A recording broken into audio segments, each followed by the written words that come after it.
Hey guys, সবার আগে এই টিকটক ভিডিওটা দেখো, তারপরে এই ভিডিওর ফানি কমেন্ট করবো। Let's go.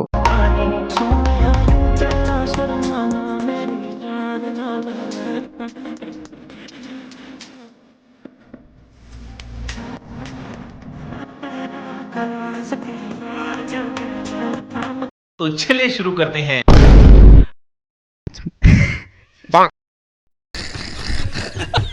ভালো হয়ে যা, একেই তো বলে সুদর্শন যুবক। কয় কি ভাইয়া প্লাস আপু সমান সমান ভাপু। ঠান্ডা কন্ডম, নায়িকা তো পুরাই আগুন মামা। মনে হয় 72 লাখ নাই। আর এইদিকে আমাদের জনি সিং ভাইয়ের রিয়াকশন।